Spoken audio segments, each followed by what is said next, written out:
Violence against women is indeed a widespread issue that affects millions of women, leaving them with life-threatening consequences.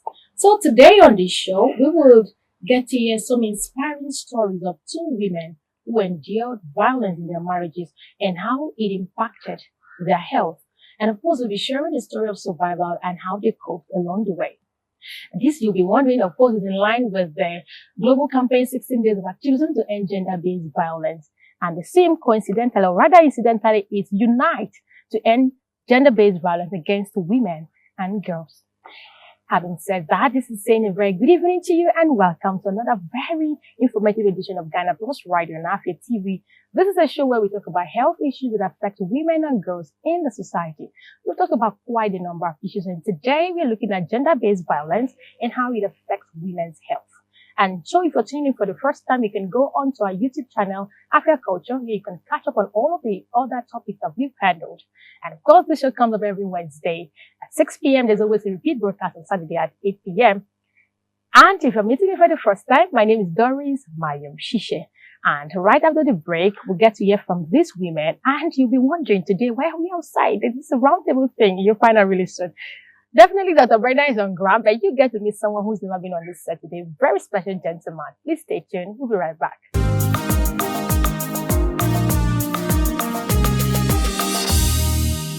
Welcome back. If you just join us, you're watching Ghana Plus right and After Television. This is where we talk about health issues that affect women and girls in the society. And like I said a while ago, this program comes up every Wednesday at 6 p.m. And yeah, you can catch up with the repeats broadcast on Saturday at 8 p.m.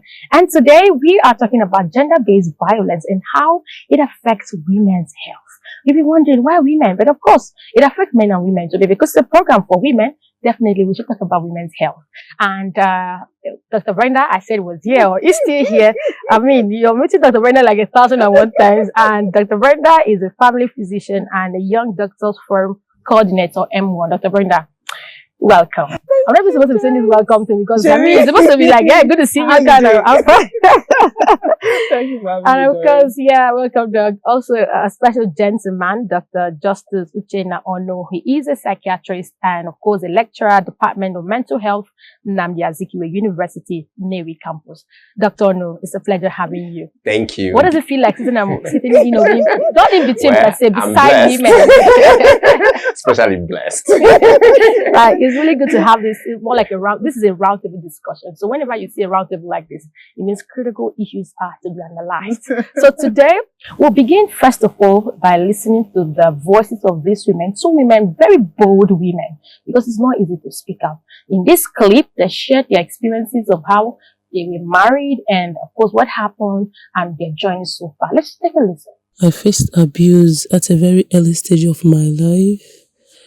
I fell into depression in this marriage. I got married to this man, the father of my kids. So into the marriage, he maltreated me badly. I faced all manner of abuse. I faced physical abuse, emotional abuse, verbal abuse from him. I suffered a lot in that marriage until one fateful day. That was a very black day for me. He hit me so badly.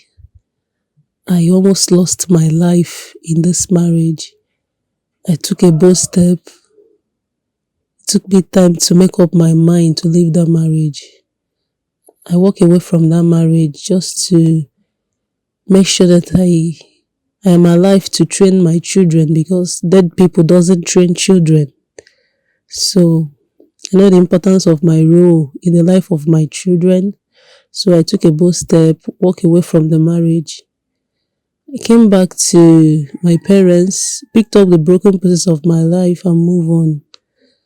At that early stage, I've already started taking medication for high blood pressure because I fell into depression many times. I thank God that I'm still alive. Today, I don't take blood pressure medication anymore. To the glory of God, I am very, very much okay. I'm very healthy. I don't look like what I've been through, to the glory of God.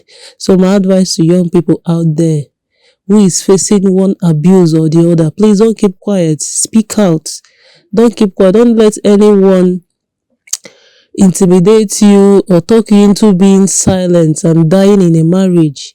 Because if you die, life goes on. Life goes on. Like, even 1 minute silence is not even enough. It's not gonna bring you back. So the best thing to do is to walk away from any abusive marriage. I got married 2012.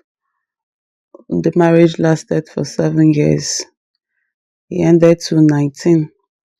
I had two children, two female children out of the marriage. The marriage, along the line, my partner became very toxic. He became very abusive physically, emotionally, psychologically. It got to a point when I was in labor for my first child, he abandoned me and I had her at home.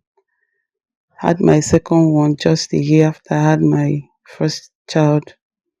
Then he would deliberately not provide for us. He would beat me up, he would batter me, he would lock me out of the house at every slightest provocation. Sometimes you won't even know what the problem is. You might just have a bad day and he comes in to lash it on you.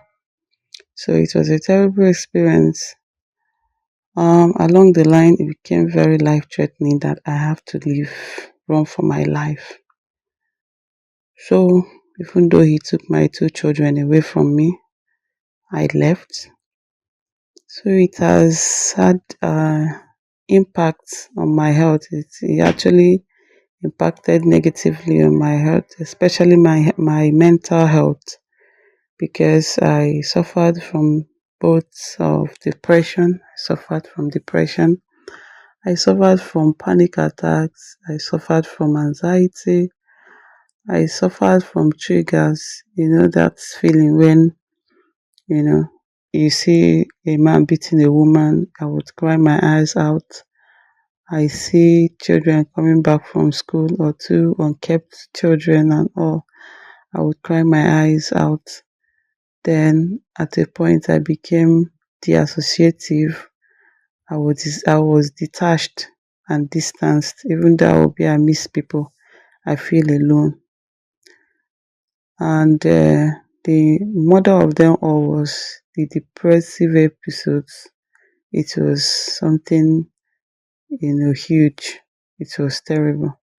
But I thank God I survived, because leaving him was among the best decisions. In fact, one of the best decisions I made for my life, because if I hadn't left, I may not be alive to tell this story.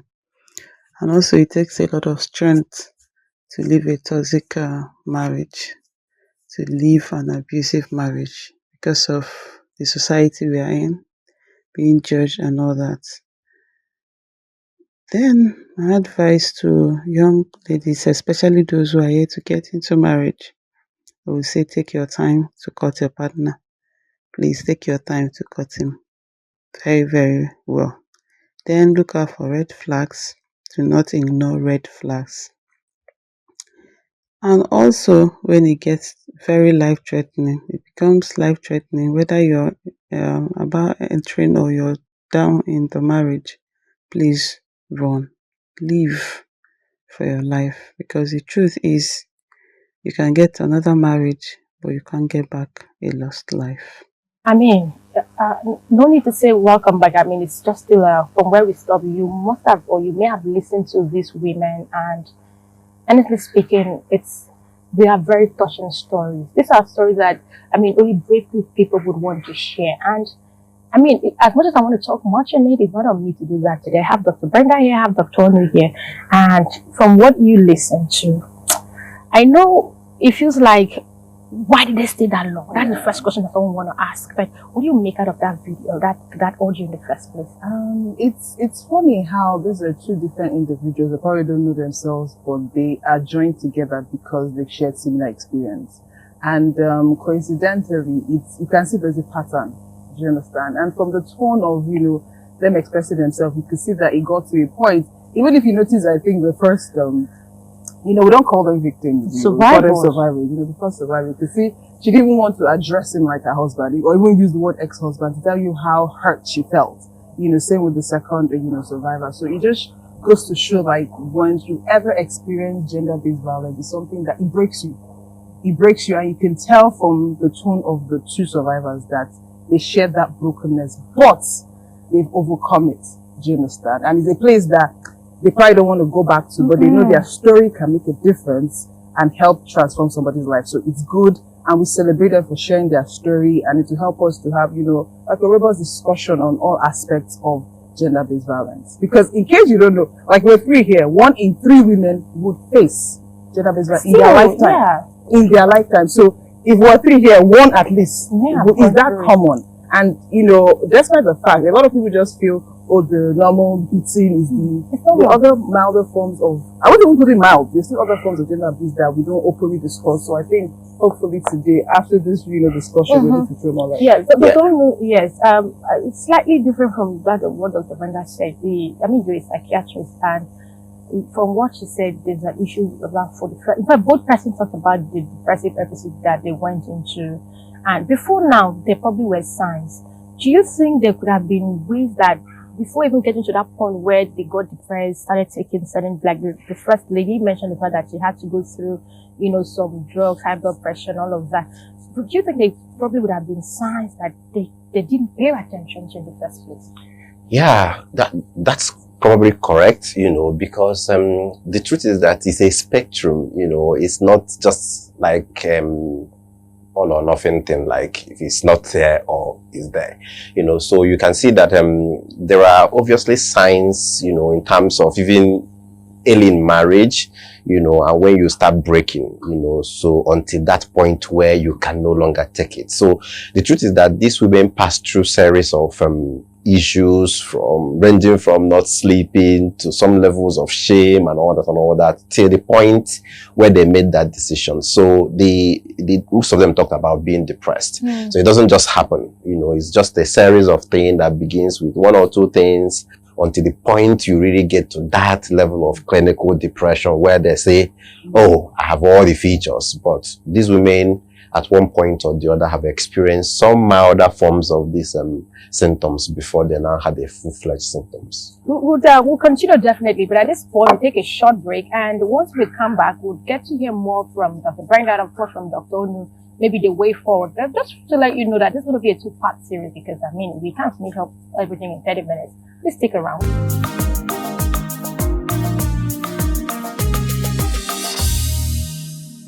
Welcome back. If you just joined us, just see watching Ghana Plus right on Afri TV. Today seems to be one of those days where you want to sit back and reflect. What is my role as a member of the society? How can I, be better to end gender-based violence? Well, that's to quickly remind you that today we're looking at gender-based violence and how it affects women's health. And of course, Dr. Onu is still here and Dr. Brenda is still here. And something happened recently. I witnessed something really, really, I wouldn't want to, traumatic. It's not the right word to even qualify how I felt that day.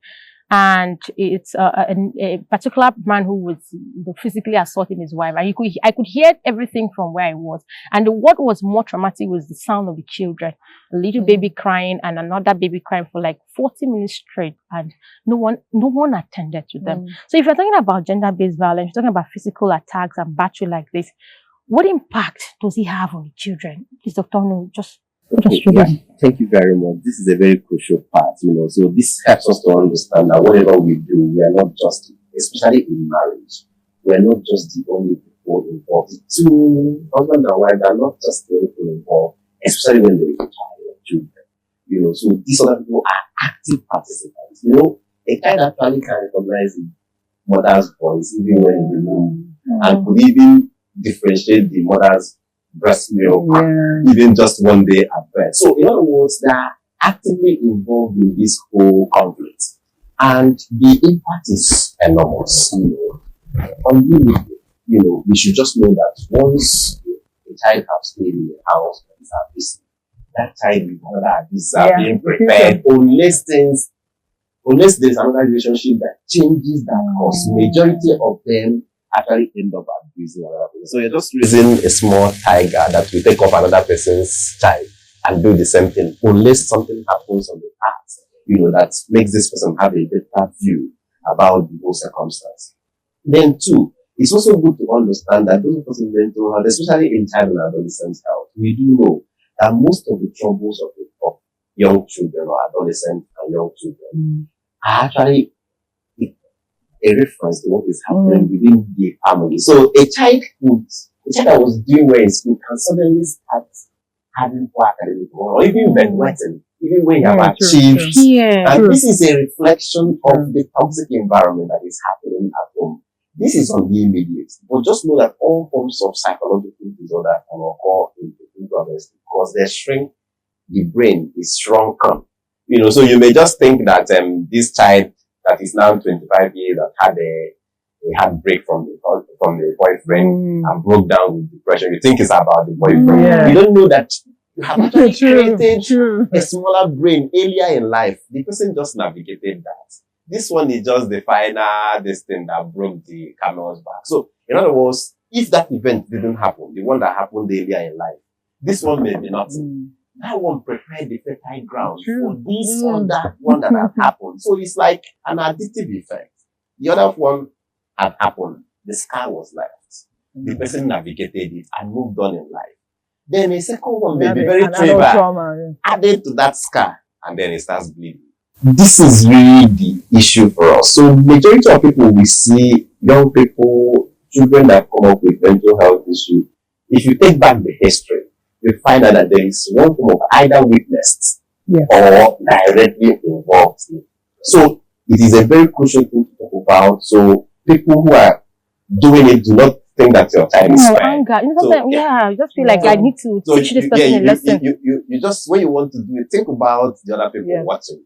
They are not passive. They are actively involved in this whole trouble, including the process of going through divorce, especially when it is traumatic. Those court cases that involves them in terms of everything that happens, these children are obviously actively involved. They are not just there standing. Even when they are little. Okay, because Brenda, from the social point of view, one would say, I could hear from where I was, maybe as a neighbor, a distant neighbor. There are people who it happens to like next door. But sometimes you find out that you can't interfere. You can't even go to help because maybe they get physically attacked or maybe you're being called an intruder. But how do you think we can even move past that narrative? Because at the end of the day, it's a collective responsibility. We're in community, so I don't think we can live in isolation. And let me just bring it down to, sometimes you see a couple, because another thing, you also need to know the signs and the symptoms, right? Like he said, some of the scars, you don't see the physical, like somebody has yellow eyes and stuff like you can tell. Now with the emotional trauma, you can't really see it, right? But you can sense it, the way the person interacts. I know a couple of times in clinic, I can see the dynamics between the couple. And as a healthcare practitioner, you should be sensitive to know when to excuse the man. Now, because this is a show focused on women, you should know when to excuse the husband out of the consulting room and focus on that woman. I've seen it plenty times, whereby the woman is not saying much, but she wants to say much. So. And the husband is the person cutting in, answering the questions and all that. Most of the time, I send you to go and do one lab, or you excuse me out of the office. And once you dig more, you will find out that she opens up to you. And you see that little conversation she just had with you for 5 minutes. You can see there's a big relief. And guess what? Even if tomorrow she says she wants to come to the hospital to run some tests, he will not stop her from going there because it's hospital.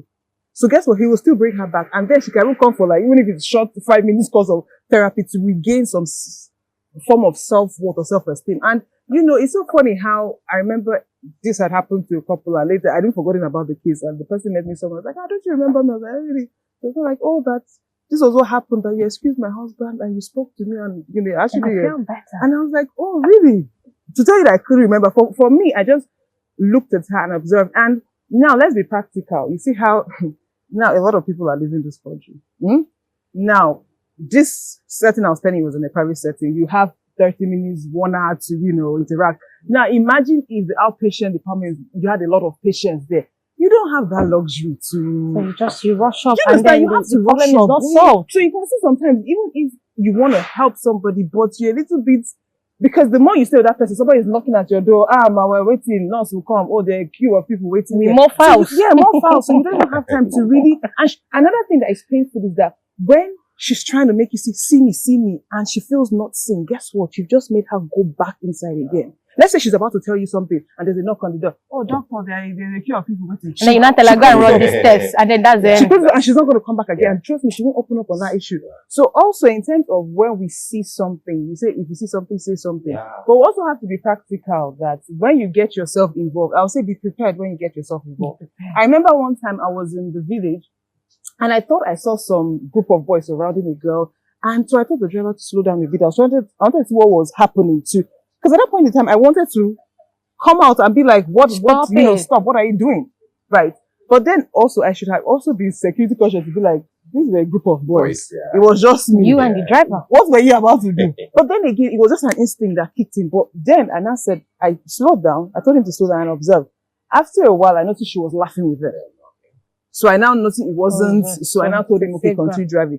So I'm just trying to say, in our environment, this is not where you call a number quickly and there's a quick response to come. Yes. Nobody's active 911, so maybe I'm just trying to say, if you know this is a community you live in and that person is constantly being abused, I would say pick up the phone. There are numbers here for that GBV. And tell them, go to this house number. We always hear a woman crying or something. I've seen it in some communities here that is being done. The neighbors rallied around and went there. Just like in some instances, when you go there, the same woman you're trying to protect, you say, leave my husband But alone. at least you know that you intervened and did something. So I think I'll say, if you have the opportunity, gauge your environment and see where you can be of help. But just before I come back to you, Dr. Onu, just to quickly add to what Dr. Brenda said, they actually help. Like, there might not be a quick dial 911 or maybe a toll-free line, but there are agencies that are responsible. I mean, for the sake of the show, I might not want to start calling out names. But then again, I mean, Afia TV is here. We are here. Dr. Brenda is here. I'm very much accessible. And you think you want to talk, we need help. We need contact with some of these organizations that are already championing the cause of, ending gender-based violence against women. You could also reach out. We will definitely link you up to these people. But the idea is you should speak out at the end of the day. So finally on this part, Dr. Onu, when she mentioned the fact that sometimes, some persons don't want to talk because they're still protecting the victim. They want that marriage. We are not gathered on this front to say, run and leave your husband, divorce. That's not what we are doing. No, we are not. That's not. So before we start saying, these people like championing divorce or separation. So, but for a woman who wants to still keep her home and still wants to protect her home, despite all of these factors that we talked about, is there a way she can go navigate through it and maybe scale through? Okay, well, I would say that really the good point about and still remain mentally okay. We have some things we can do, at least to remain sane. But it is good that if this trauma is ongoing, you must have to consider a way to trying to reduce it or stop it. It's very crucial that you have to take the person away from this or remodel the environment to be a little more helpful. Now, but if you choose to stay, there are things one can do. First of all, acceptance actually helps reduce the trauma in the first place. Those who have made up their mind, the emotional things they feel, they just take it as one of what we call like learned helplessness. You have learned to be helpless in this situation, and you just take everything at that point in time. But practically, for those who are passing through this, what we can do, first of all, you must have to do what we call it cognitive restructuring. But let me just explain what it means. We could continue in part 2, just an overview. To wrap up. So this means really that you must have to reappraise your thoughts. Normally you have these thoughts that I am bad, probably that's why I'm receiving all this, I'm that and all that. So you have to reappraise those thoughts, and provide a balanced one, that is very balanced. It's actually this person's choice to inflict the pain on me. It's his choice, I just happen to be the receiver, so instead of thinking it's all my fault, that's internalizing this as if to say it's all your fault. So you do those positive reappraisal of your thoughts, to have a balanced part of it. If you have a contribution to it, you say, well, in as much as I do have this, you know, but it is choice to meet me, you know. So that's a balanced way of thinking. Then mild is good to be mindful. And then avoid the triggers. Yes, mindfulness means living in the present, you know, and forgetting the past, you know. Just focus on what is happening. The now. Yeah, the now, you know. So that helps you relax, you know. And also, it's also good to strengthen your support system. You know, it gives you the escape pathway, you know, that not everybody is bad. That even in the midst of everybody in the universe, that I can stay called KK. I will listen. You know, I will listen. That's the social support cushioning the effect of stress for you. And because of these appendages you do have, you're not excluded. So you have some level of social inclusion, even in the midst of the oppressor, you know. So in other words, what I'm saying is that there are basic things we can do for ourselves. Even things like some physical exercise, you know, getting yourself just involved with 30 minutes of brisk walking at least 3 times in a week. This have a way of calming the situation. So these are all positive ways of trying to enhance yourself. You know, you can put through for those who are still in it, or those who are just coming out of it. These are little things we can do to help ourselves. I mean, this is very, very insightful. I'm sure anyone, even if you're a man, your brother, maybe your sister might be going through this, or your mother, your daughter might be, this is something that you should share with them, because this information doesn't come free like that. You probably will have to consult Dr. Onu in the hospital. You go to Nnewi to get it done. All right. I mean, that's where we will stop for today. It's like I mentioned earlier on, there's going to be a part 2 for this. But I do have in mind that we've been chatting with Dr. Justus Uchenna Onu, who is a psychiatrist, a lecturer at the Department of Mental Health, Nnamdi Azikiwe University, Nnewi Campus. And of course, our very own you know her now, Dr. Brenda Akanisi, who is a family health physician, of course, Young Doctors Forum coordinator, Medical Women Association of Nigeria, M1. And of course, my humble self, Doris Mayim Shishe. The idea is, please break that cycle of silence. You need to speak up, talk to someone around you. And in the part 2, you get to know how well, or rather how much these affect your health. It's not something you downplay. Stay tuned, keep watching so you learn more. We'll be back next week. Until then, bye.